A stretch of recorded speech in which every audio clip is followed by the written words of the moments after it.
പടിഞ്ഞാറ് അറബിക്കടലും കിഴക്ക് പശ്ചിമഘട്ടവും 10 ഡിഗ്രി വടക്കൻ അക്ഷാംശത്തിനും 75 ഡിഗ്രി കിഴക്കൻ രേഖാംശത്തിനുമിടയിലാണ് മലബാർ എന്ന് വില്യം ലോഗൻ തൻ്റെ മലബാർ മാനുവലിൽ പരാമർശിക്കുന്നുണ്ട്.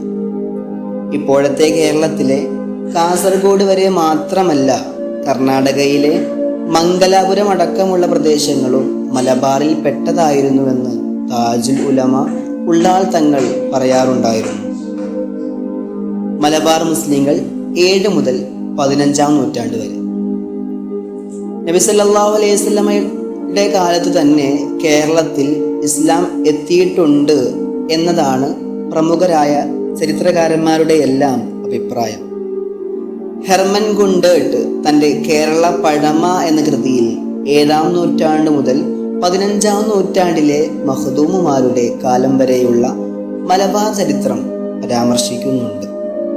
മഖ്ദൂമുമാരുടെ പൂർവകാല പണ്ഡിതർ ഇബ്നു ബത്തൂത്തയുടെ സഞ്ചാരത്തിലൂടെയാണ് അനാവൃതമാകുന്നത്. തുടർന്നുള്ള ചരിത്രങ്ങളിൽ കാളിമാരെയും പണ്ഡിതരെയും വ്യക്തമാകുന്നു. എന്നാൽ ബത്തൂത്തക്ക് മുമ്പ് മുസ്ലിങ്ങൾ സാമൂതിരിയുടെ അനുവാദത്തോടെ കാളിമാരെ നിശ്ചയിച്ചിരുന്നു. 12-ാം നൂറ്റാണ്ട് വരെയുള്ള കാലയളവിൽ ചാലിയം ആസ്ഥാനമാക്കി പ്രവർത്തിച്ച 40ഓളം കാളിമാരുണ്ടായിട്ടുണ്ടെന്ന് കോഴിക്കോട്ടെ മുസ്ലിം ചരിത്രം എന്ന പുസ്തകത്തിൽ മുഹമ്മദ് കോയ പ്രസ്താവിക്കുന്നുണ്ട്. പോർച്ചുഗീസുകാരടങ്ങുന്ന പാശ്ചാത്യ ശക്തികൾ മലബാറിൽ എത്തിച്ചേർന്നതോടെ സാമൂതിരിമാർ അവരുടെ തന്ത്രങ്ങൾക്ക് വഴിമാറിയത് കാരണം മാപ്പിളമാരുടെ ഉയർന്ന സാമൂഹിക പദവി നഷ്ടപ്പെടുകയും അവർക്ക് ഉൾപ്രദേശങ്ങളിലേക്ക് നിർബന്ധിത കുടിയേറ്റം നടത്തേണ്ടതായും വന്നു. ഈ സാഹചര്യത്തിൽ വന്നു ചേർന്ന സുരക്ഷയുടെ അഭാവം ഒരു ഭാഷാ മാധ്യമം കണ്ടെത്താനുള്ള സാഹചര്യം സൃഷ്ടിച്ചുവെന്നും അന്നവർ കണ്ടെത്തിയ ഭാഷയായിരുന്നു അറബി മലയാളം എന്നും കോണ്ടാക്ട് ഇൻഡ്യൂസ്ഡ് എലമെന്റ്സ് ഇൻ അറബി മലയാളം എന്ന പഠനം സൂചിപ്പിക്കുന്നുണ്ട്. കേരളത്തിലെത്തിയ മാലിക് ബിൻ ദീനാറും കൂട്ടാളികളും ഇസ്ലാമിക പ്രബോധനത്തിനായി കൊടുങ്ങല്ലൂർ പള്ളി സ്ഥാപിച്ചതാണ് കേരളത്തിലെ പള്ളികളിലെ പഠന ചരിത്രം. പിന്നീടാണ് മലബാറിൻ്റെ വിവിധ ഭാഗങ്ങളിൽ മസ്ജിദുകളും മതപഠനവും സജീവമായത്. കണ്ണൂരിലെ ചെമ്മങ്ങാട് ജുമാ മസ്ജിദ്, കോഴിക്കോട്ടെ കുറ്റിച്ചിറ ജുമാ മസ്ജിദ്, പഴയങ്ങാടി ജുമാ മസ്ജിദ് തുടങ്ങിയവ ഇതിലുൾപ്പെടുന്നു. ഹർക്കത്തു തദ്രീസിന്റെ ഗ്രന്ഥകാരൻ പറയുന്നതനുസരിച്ച് മലബാറിന്റെ ചരിത്രത്തിൽ ആദ്യമായി അറിയപ്പെടുന്ന ദർസ് ഹിജ്റ 675 താനൂരിലെ ബിർക്കത്തുൽ കുബ്രയുടെ തീരത്തുള്ള പള്ളിയിൽ വെച്ച് ഷേഖ് മുഹമ്മദ് ബിൻ അബ്ദുല്ലാഹി നടത്തിയതാണ്. പിന്നീട് ചാലിയത്തും കോഴിക്കോടും ഷേഖ് റമദാൻ, ഷേഖ് ഫക്രുദ്ദീൻ എന്നിവരുടെ നേതൃത്വത്തിൽ ഇത് നടന്നുപോന്നു. മാപ്പിളപ്പാട്ട്. മാപ്പിളമാരുടെ ഈ സംഭാവന കോൽക്കളി, ഒപ്പന, അരവണ തുടങ്ങിയ കലാരൂപങ്ങളെ സമ്പന്നമാക്കിയിട്ടുണ്ട്. 2001 സ്ഥാപിതമായ കേരള മാപ്പിള കലാ അക്കാദമി മാപ്പിളപ്പാട്ടിനെ നിർവചിക്കുന്നത് അറബി കലർന്ന മലയാളത്തിൽ സംഭാഷണ ശൈലിയിൽ കോർത്തിണക്കിയ ഒരു നാടോടി മുസ്ലിം ഗാനവിഭാഗം എന്നാണ്. ഈ കലാസൃഷ്ടിയുടെ ഉദ്ഭവം 7-ാം നൂറ്റാണ്ടിലാണെന്നാണ് മാപ്പിള ഐഡന്റിറ്റി ആൻഡ് സെമന്റിക് നാരോയിങ് എന്ന പഠനത്തിൽ സൂചിപ്പിക്കുന്നത്. മുസ്ലിം മലബാർ 15-ാം നൂറ്റാണ്ട് മുതൽ 20-ാം നൂറ്റാണ്ട് വരെ. ഇക്കാലയളവിലെ മാപ്പിള മുസ്ലിങ്ങളുടെ ചരിത്രം പറയുന്ന ആധികാരിക പഠനം എന്ന് വിശേഷിപ്പിക്കപ്പെടുന്നത് റൊണാൾഡ് മില്ലറിന്റെ Mappila Muslims of Kerala a study in Islamic trends എന്ന പുസ്തകമാണ്. മഖ്ദൂമുമാരുടെ കാലമായിരുന്നു അത്. പോർച്ചുഗീസ് അധിനിവേശം കാരണം കൊച്ചിയിൽ നിന്ന് മലബാറിലേക്ക് വന്ന മുസ്ലിം വ്യാപാര സമൂഹങ്ങൾ പൊന്നാനിയിലേക്ക് കുടിയേറിയതോടെ അക്കാലത്തെ മുസ്ലിം വൈജ്ഞാനിക കേന്ദ്രമായി പൊന്നാനി വികസിച്ചു. ഈ സമയത്ത് മഖ്ദൂം ഒന്നാമൻ അവിടുത്തെ പ്രധാന അധ്യാപകനായും ഖാദിയായും സേവനമനുഷ്ഠിച്ചിരുന്നു.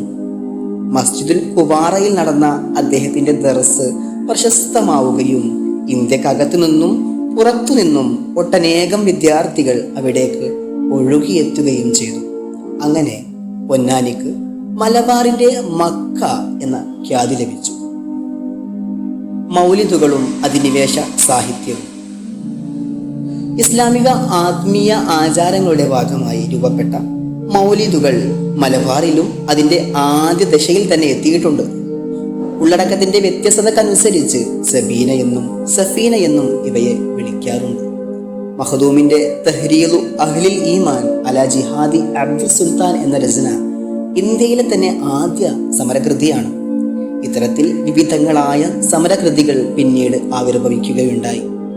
സൈനുദ്ദീൻ മഖ്ദൂം രണ്ടാമന്റെ തുഹ്ഫത്തുൽ മുജാഹിദീൻ, ഖാലി മുഹമ്മദിന്റെ ഫത്ഹുൽ മുബീൻ എന്നിവ പോർച്ചുഗീസ് വിരുദ്ധ പോരാട്ടത്തിന്റെ ചരിത്രത്തിൽ പങ്കാളിത്തം ഉറപ്പുവരുത്തിയിട്ടുണ്ട്. പറങ്കികൾക്ക് ശേഷം വന്ന ബ്രിട്ടീഷുകാർക്കെതിരെ സമരം ചെയ്യാനായി മാപ്പിളമാരെ ഇളക്കിവിട്ടത് മമ്പുറം സയ്യിദ് അലവി തങ്ങളുടെ സൈഫുൽ ബത്താറും പുത്രൻ ഫളിൽ തങ്ങളുടെ ഉദുത്തുൽ ഉമറാവുമായിരുന്നു. മലബാർ മേഖലയിലെ മസ്ജിദുകളുടെയും ഇസ്ലാമിക സ്ഥാപനങ്ങളുടെയും വികസനത്തിൽ ഗൾഫ് ഫണ്ടിംഗ് ചെലുത്തിയ സ്വാധീനം പ്രാധാന്യം അർഹിക്കുന്നതും അവിടുത്തെ മതവൈജ്ഞാനിക പശ്ചാത്തലത്തെ രൂപപ്പെടുത്തുന്നതിൽ പ്രധാന പങ്കുവഹിച്ചെന്നും പ്രവാസികളുടെ സാമ്പത്തിക സഹായത്തോടെ മലബാറിൽ പള്ളികൾ, ദർസുകൾ, മഹല്ലുകൾ എന്നിവ വികസിപ്പിച്ചെന്നും Gulf migration and development of Malabar, revisiting development of Malabar and Muslims എന്ന അജ്മൽ ഖാന്റെ പഠനത്തിൽ പ്രതിപാദിച്ചിട്ടുണ്ട്. സാഹിത്യത്തിലേക്ക് ഗണ്യമായ സംഭാവനകളാണ് മലബാർ മുസ്ലിങ്ങൾ നൽകിയിട്ടുള്ളത്. ഖാലി മുഹമ്മദിന്റെ മുഹിയുദ്ദീൻ മാല, പുലിക്കോട്ടിൽ ഹൈദറിന്റെ പരമ്പരാഗത മാപ്പിളപ്പാട്ടുകൾ, കൊടിക്കുന്നത്ത് ഉമർ മുസ്ലിയാരുടെ ഫജ്ലുൽ കരീം, ചെറുശ്ശേരി മുസ്ലിയാരുടെ ആധ്യാത്മിക കവിതകൾ, ആഴവഞ്ചേരി അഹമ്മദ് കുട്ടിയുടെ ഫാത്തിമ പാട്ട്, കൈരളി സാഹിത്യത്തിലെ മാസ്റ്റർ പീസായി അറിയപ്പെട്ട ഹുസ്നുൽ ജമാൽ, ബദറുൽ മുനീർ, ബദർ കിസ്സപ്പാട്ട് പോലുള്ള നിരവധി മാപ്പിള കാവ്യങ്ങൾക്ക് ജന്മം നൽകിയ മോയിൻകുട്ടി വൈദ്യർ, ക്ലാസിക്കൽ മലയാള സാഹിത്യങ്ങളുടെ സുൽത്താനായി വാണുകൊണ്ട് ബഷീറിയനിസം എന്ന പ്രതിഭാസത്തെ ലോകത്തിന് പരിചയപ്പെടുത്തിയ പ്രതിപാദനനായ വൈക്കം മുഹമ്മദ് ബഷീർ എന്നിങ്ങനെ ഈ നാട്ടിൽ ഉയർന്നു വന്ന സാഹിത്യകാരും സാഹിത്യവും നിരവധിയാണ്.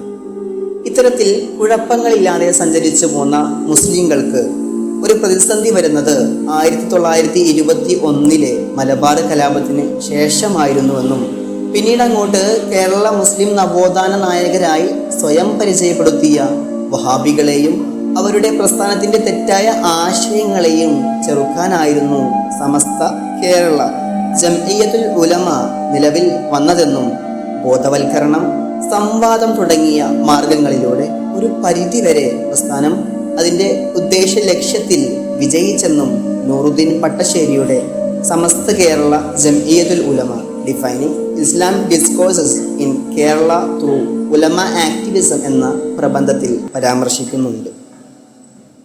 ഇന്നത്തെ മലബാർ കേരളം രൂപീകൃതമായെങ്കിലും മലബാർ വികാരം ആളുകളിൽ ഇന്നും അവശേഷിക്കുന്നുണ്ട്. വൈജ്ഞാനിക ജീവകാരുണ്യ പ്രവർത്തനങ്ങൾക്ക് നേതൃത്വം നൽകുന്ന സമസ്തയുടെ കീഴിൽ മലബാറിൽ നിലകൊള്ളുന്ന സ്ഥാപനങ്ങളുടെ പ്രവർത്തനത്തിന് ആവശ്യമായ ഫണ്ട് സ്വരൂപിക്കുന്നത് പല രീതികളിലാണ്. Samastha a case study of sustainable urbanisation in Kerala എന്ന പഠനമാണ് ഇക്കാര്യം പുറത്തുവിട്ടത്. Indian grand Masjid, Markaz Unani medical college, Alif global school, world institute of research in advanced science, Malabar foundation, landmark village തുടങ്ങിയവ ഉൾക്കൊള്ളുന്ന യുണൈറ്റഡ് നേഷന്റെ സസ്റ്റൈനബിൾ ഡെവലപ്മെന്റ് ലക്ഷ്യങ്ങളുമായി ചേർന്ന് നിലകൊള്ളുന്ന മർക്കസ് നോളേജ് സിറ്റിയിൽ സെൽഫ് ഫിനാൻസിംഗ് രീതിയും 56,000-ലധികം പഠിതാക്കളുള്ള 22,083-ലധികം വൈജ്ഞാനിക കൈത്താങ്ങുകൾ നൽകിയ അൽ അസ്ഹർ, ഹംദർദ് പോലുള്ള പ്രശസ്ത യൂണിവേഴ്സിറ്റികളുടെ അംഗീകാരമുള്ള ജാമിയ മർക്കസിലെ വരുമാന മാർഗം സദക്ക ക്രൗഡ് ഫണ്ടിംഗ് ആണെന്നും പഠനം സൂചിപ്പിക്കുന്നു. മലബാർ ടുഡേയുടെ 2024 SSLC വിജയ ശതമാനം നോക്കുമ്പോൾ തിരുവിതാംകൂർ ഭാഗത്തെ കൊല്ലം ജില്ലയിലേത് 99.55%, മധ്യ കേരളത്തിലെ തൃശ്ശൂർ ജില്ലയിലേത് 99.68%, മലബാർ ഭാഗത്ത് ഏറ്റവും കൂടുതൽ മുസ്ലിങ്ങൾ തിങ്ങിപ്പാർക്കുന്ന മലപ്പുറത്ത് 99.69% വിജയനിരക്കുണ്ട്. ഇത്തരത്തിൽ മലബാർ പ്രദേശം കേരളത്തിലെ മറ്റു ഭാഗങ്ങളിൽ നിന്ന് വ്യത്യസ്തമായി വൈജ്ഞാനിക, ജീവകാരുണ്യ, കലാസാഹിത്യ, സംരംഭക മേഖലകളിൽ എല്ലാം തന്നെ മികച്ചു നിൽക്കുന്നു.